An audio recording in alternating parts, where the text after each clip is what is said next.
A New York appeals court has canceled Trump's nearly $500 million civil fraud penalty, deeming it excessive, but maintained that he was legally liable for inflating asset values.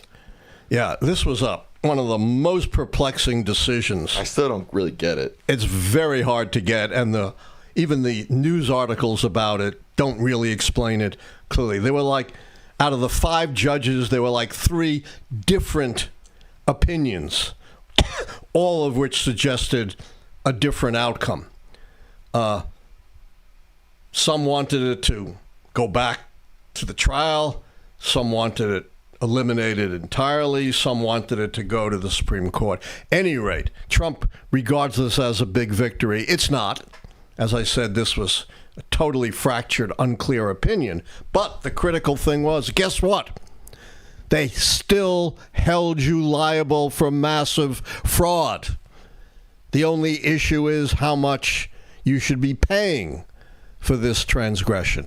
And this appeals court, Sam, is it the last word? I'm assuming not. No, it goes to the state's Supreme Court, which may rule, who knows, 6 months, a year from now. It's sat in the appeals court forever. But at any rate, Trump is not off the hook, although he hailed this as a big victory for committing massive financial fraud. The only issue is how much should he pay? Gotcha. Russia, Dad. Russia has unleashed its biggest strike in over a month, hitting western Ukraine with hundreds of drones and missiles, including an American-owned plant, all while accusing Ukraine of rejecting peace talks. Yeah, this is typical Putin. Blame the other guy. Ukraine caused the war. I didn't have anything to do with it. Even though Ukraine had done nothing, this was purely a gratuitous act of aggression, the worst act of aggression in Europe since Hitler invaded Poland and started World War II. It was all Putin, none of it Ukraine. But he's got a lot of support from the American right in that view. But here's the thing, we talked about this last time. Putin wants to prolong a so-called peace process. No, you're wrong, Dad. Trump says that he'll be here any minute. Peace is coming right around the corner. Yeah, Trump said that. Have you heard the Russians say that? No, in fact, the point is that this proves the opposite. It's just the opposite, and it's not subtle. Right. You don't need to be an historian or a political expert to figure this out. Putin wants to extend this as long as possible, maybe indefinitely until he conquers Ukraine, because he believes he has the advantage. He doesn't care how many of his own people get killed. Totally irrelevant. This is a guy who imprisons and kills his political opponents. So the Russian people, they're cannon fodder.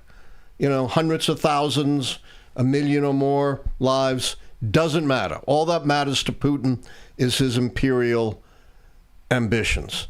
And remember, Trump said, gotta have a ceasefire, right?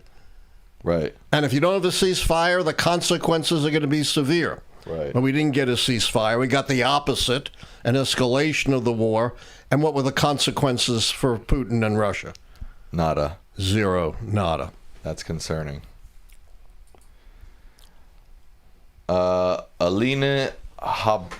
How do you say her name? Haba. Alina Haba. Okay, Alina Haba. A federal judge ruled Alina Haba, Trump's pick for U.S. attorney in New Jersey, is serving illegally, citing unconstitutional appointment tactics and disqualifying her from all current prosecutions. Yeah, this is his personal attorney who had no qualifications to be U.S. attorney in New Jersey, would never have gotten the support of the judges who rule over that. So for this appointment and other U.S. attorneys, Trump has adopted what this judge has now said, kind of an illegal maneuver, putting her in as a special appointee, then as the deputy, which when the U.S. attorney became vacant, moved her into the position without approval of the Senate or of judges. All right, that's the full take on that? And I say this goes way beyond just this ruling, because Trump has used a lot of these unconstitutional tactics to put in his loyalists, like his personal attorney, as U.S. attorneys all over the country. Now, of course, this is going to be appealed. I believe the judge put the ruling on hold until the appeals work. So this is not the last word, but it certainly is a very powerful statement. And did we mention that a third judge has denied opening up the Epstein grand jury documents?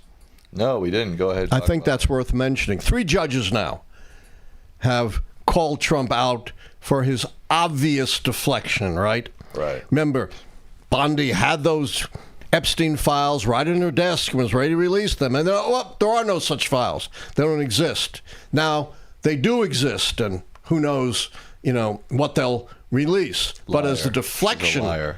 they wanted to open up the grand jury testimony, which focused on Epstein, nothing to do with whether Trump or any other figure was involved with Epstein. So it was harmless, but grand jury proceedings are sealed. They are only opened if there is a powerful public interest. And 3 judges have said no. And in fact, this judge very explicitly said, not only am I denying this, but I'm going to rule that this was a deflection. There was no public purpose in doing this. The sole purpose was to deflect from the Epstein controversy that's consuming the administration. This is a federal judge saying that, not some random MSNBC commentator.